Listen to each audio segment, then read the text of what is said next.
Hello everyone, आप सभी का स्वागत है जी हमारे न्यू व्लॉग में जी। छोटों को प्यार, बड़ों को प्रणाम। आप सब लोग कैसे हो? आई होप सब अच्छे होंगे जी। हम भी अच्छे हैं जी। और आज हमारा कोई डेली रूटीन से संबंधित व्लॉग नहीं है जी। आज हमारा एक मोटिवेशनल व्लॉग है, तो व्लॉग अंत तक देखना। उसके बाद में ही कमेंट्स करना और लाइक और कमेंट्स जरूर करना जी। और थोड़ा सा नए हैं वो चैनल को सब्सक्राइब भी कर देना जी, ताकि जो भी हमारा अगला व्लॉग डाले उसका नोटिफिकेशन आप लोगों के पास सबसे पहले पहुंच जाए जी। तो जी मैं पढ़ती हूँ 10th क्लास में, 10वीं क्लास में पढ़ती हूँ। और मैं शारीरिक रूप से हूँ जी विकलांग। और हमारे स्कूल में चल रहे हैं ओलंपिक टूर्नामेंट हो रहे हैं जी। ओलंपिक टूर्नामेंट हो रहे हैं, तो हमारा है जी 100 मीटर की दौड़। 100 मीटर की दौड़ है।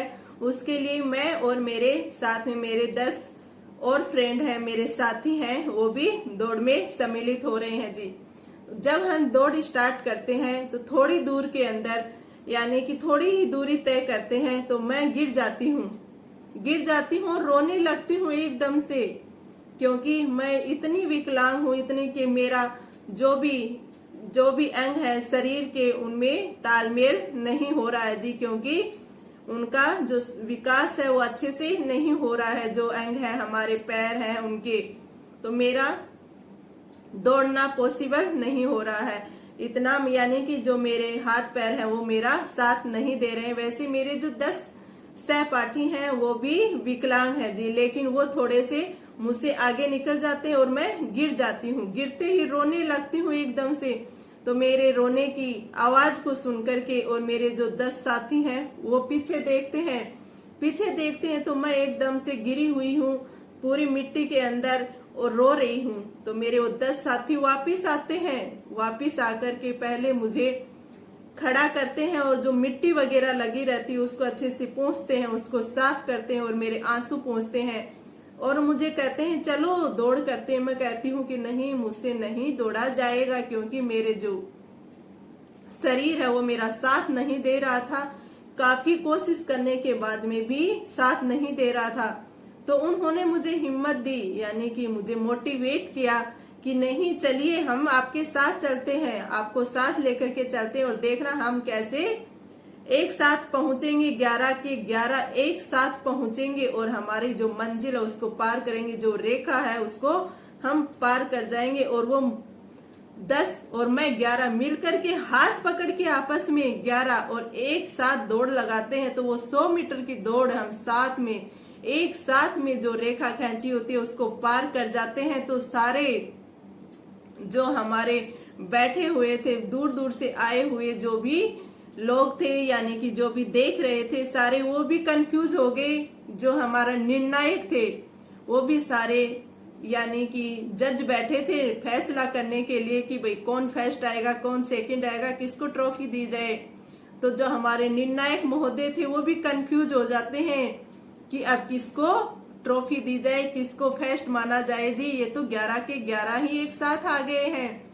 तो वो भी एक बार सोचने के लिए मजबूर हो जाते हैं और तालियों की गड़गड़ाहट इतनी होती है कि हमारे जो, यानी कि मैं मेरी जो विकलांगता थी उसको भूल जाती हूँ 1 मिनट के लिए और इतनी खुश हो जाती हूँ। मुझे लगता है कि मुझे कुछ हुआ ही नहीं है, मैं तो एकदम से हट्टी खट्टी हूँ, क्योंकि मैंने तो ये हमारी जो मंजिल थी 100 मीटर की दौड़ थी उस रेखा को ही पार कर दिया और सबके साथ देखो मैं भी जीत गई हूँ। तो इतनी खुश होती हूँ कि पता ही नहीं लगता कि मुझे कोई भी तकलीफ भी है, यानी कोई बीमारी भी है।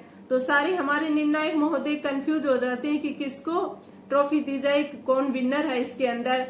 तो सारे फैसला लेते हैं, अंत में सारे मिलकर के जो 11 हैं, 11 बच्चों को ट्रॉफी दी जाए और एक साथ स्टेज पे सम्मानित किया जाए। तो 11 के 11 हम सबको एक साथ ट्रॉफी मिलती है और सम्मानित करते हैं। और तालियों की गड़गड़ाहट इतनी थी कि हम 1 मिनट के लिए हमारा जो शारीरिक विकलांगता थी, जो यानी कि तकलीफ थी, जो बीमारी से जूझ रहे थे, उसको भी भूल जाते हैं और एकदम से खुश हो जाते हैं जी।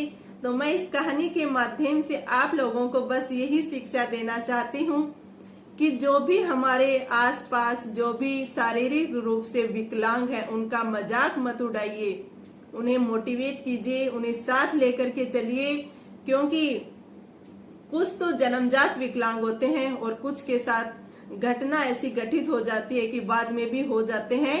तो ये जरूरी नहीं है कि आज हम हट्टे कट्टे हैं, कल क्या पता हमारे साथ भी कुछ भी हो सकता है। किसी को हंसी मजाक मत उड़ाइए, उसके इमोशनल के साथ मत खिलवाड़ कीजिए, उसको साथ लेकर के चलिए और अंदर से हिम्मत यानी उसे मोटिवेट कीजिए ताकि उसके अंदर से हिम्मत आ जाएगी अपने आप से, वो भी अपनी मंजिल को पार कर जाएगा जी।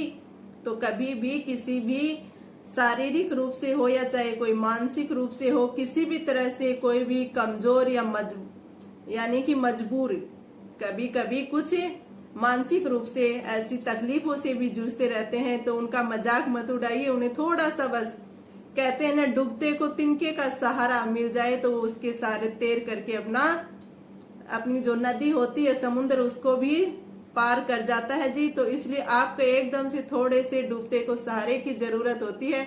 तो बस आप थोड़ा सा उसे मोटिवेट कीजिए, थोड़ी सी हिम्मत दीजिए, उसका साथ लेकर के चलिए ताकि वो भी अपनी मंजिल को पार कर जाए।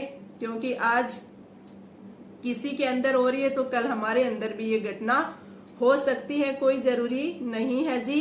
तो इसलिए किसी का मजाक मत उड़ाइए, उसे अपने साथ लेकर के चलिए।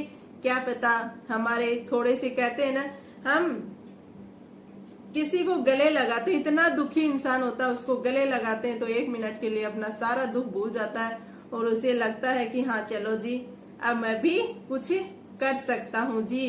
तो वो बच्चा एकदम से, यानी कि मैं एकदम से टूट गई थी, तो मेरे साथियों ने आकर के मुझे जो मिट्टी लगी हुई थी उसको पूछा और गले लगाया और कहा कि चलो अब मेरे आंसू पूछ करके हम अपनी मंजिल को पार करते हैं। तो मैं, पता ही नहीं लगा कि कब अपनी 100 मीटर की दौड़ थी वो पार कर गई, और लेकिन बिल्कुल भी ऐसे एहसास नहीं हुआ कि मैं भी कोई शारीरिक रूप से विकलांग हूँ यानी कमजोर हूँ। तो ऐसे सहारा बनिए एक दूसरे का। काफी बार मैं बोलती हूँ, अकेला इंसान कुछ नहीं कर सकता, और अपने आप को कभी भी ये मत समझना यानी कि मैं तो अकेला ही सब कुछ कर सकता हूँ जी। नहीं, बिल्कुल नहीं, अकेला इंसान कुछ नहीं कर सकता, चाहे वो कितना ही बड़ा क्यों ना हो, उसको भी सहारे की जरूरत पड़ती है। तो ऐसे जो हमारे आसपास जो भी लोग हैं उनको हिम्मत दीजिए और उनका थोड़ा सा हौसला बढ़ाइए।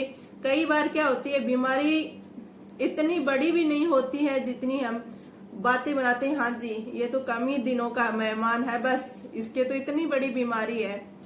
अगर हम उसको कहें कि तू कुछ भी नहीं है, तेरे अंदर नॉर्मल सी बीमारी है, 2-4 दिन में ठीक हो जाएगा, तो वो आदमी आराम से ठीक हो सकता है। और बीमारी नॉर्मल यानी नॉर्मल सी है, उसको कह दे इतनी गंभीर बीमारी है, तू तो 2-4 दिन ही जिएगा, तो वो आदमी 2-4 दिन क्या 2-4 घंटों में ये मानो कि उसकी हालत एकदम से असहनीय हो जाती है। वो सोच विचार में इतना, मतलब टेंशन में, इतना सोच विचार में डूब जाता है। तो ऐसा मत कीजिए, उसे हिम्मत दीजिए, क्योंकि बीमारी का, आज मैं हट्टी कट्टी बैठी हूँ, पता नहीं मेरे अंदर भी कुछ भी हो सकता है। तो जितने दिन है जिंदगी, खुशी खुशी से जियो और दूसरों को भी खुशी खुशी से जीने दो। उसको थोड़ा सा जीने का मकसद यानी उसका सहारा बनो जी, ताकि थोड़ी सी, क्या पता 2 दिन की जिंदगी हमारे वजह से किसी को 2 पल की खुशी मिल जाए तो बहुत ही अच्छी बात है जी। तो बस आज आप लोगों के सामने यही शेयर करना था। तो इस कहानी के माध्यम से मैं, मेरी एक घटना के माध्यम से कहना चाहती हूँ कि प्लीज किसी का भी मजाक मत उड़ाइए, और जो भी हमारे यानी कि आसपास जो भी है उनको साथ लेकर के चलिए, उनकी हिम्मत बनिए, ताकि उनकी जिंदगी में भी थोड़े से खुशी के पल आ जाएं जी।